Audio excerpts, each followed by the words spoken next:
She ran, barefoot through the burning desert, her lungs on fire. Behind her, the sound of hoofbeats tore the silence apart. Every step was a new heartbreak as the outlaw known as Red Cane closed in like death itself. His cruel laughter echoed through the canyon. The moonlight cut her shadow across the sand, the silhouette of a hunted animal. In that moment, Clara Monroe believed her final breath would be stolen before sunrise. Then, she crashed through a wall of mesquite, collapsing at the feet of a man no one in the territory dared to speak about. A scarred loner named Elias Crow.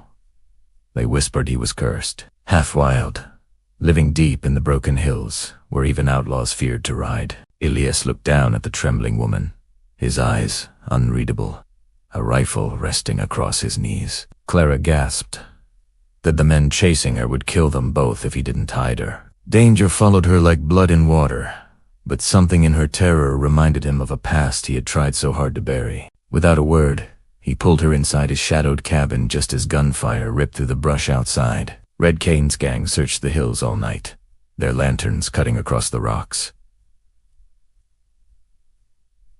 Behind his door, Elias stood silent. He knew saving this stranger had just signed his own death warrant. As dawn bled across the desert, Clara confessed the truth through shaking tears. She had once belonged to Cane, forced into a life of crime and silence.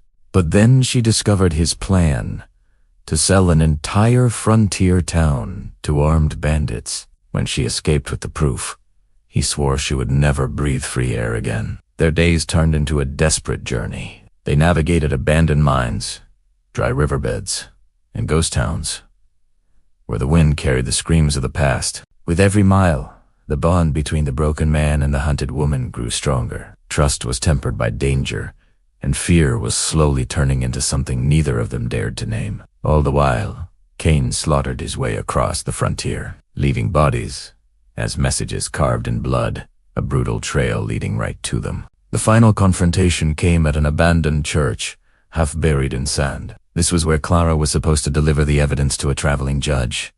But it was a trap. She found Cane waiting inside, his gun already drawn, his men encircling the ruins. Just as the trap snapped shut, Elias stepped from the shadows. Alone, he placed himself between Clara and the outlaw without a moment's hesitation. Gunfire exploded inside the holy stone walls, turning the sanctuary into a battlefield. Bullets spit through wood and bone. Dust choked the air as men fell, screaming into the sand. Wounded but unbroken, Elias faced Cane in the center aisle, beneath a shattered wooden cross. As lightning tore open the sky, a blinding flash revealed the truth to Clara.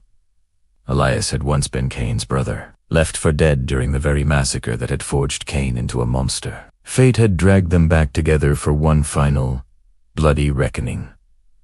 Their shots rang out as one. The outlaw fell at last, but Elias collapsed beside him, the desert drinking their shared blood. Clara crawled to his side, sobbing that she had finally found freedom only to lose the man who gave it to her. With the last of his strength, Elias pressed the evidence into her hands. He whispered that saviors were never meant to survive the stories they burned themselves to protect. Cane's empire died with him. The town was saved.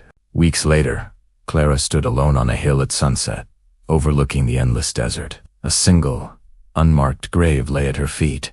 She had run from death, only to find a stranger who gave her life by surrendering his own. As the wind whispered across the sand, she no longer heard fear in its voice. She heard only the echo of a promise, kept by a man the world would never know, but she would never forget. Thank you for watching. If you were moved by this story, consider subscribing for more tales from the forgotten pages of history.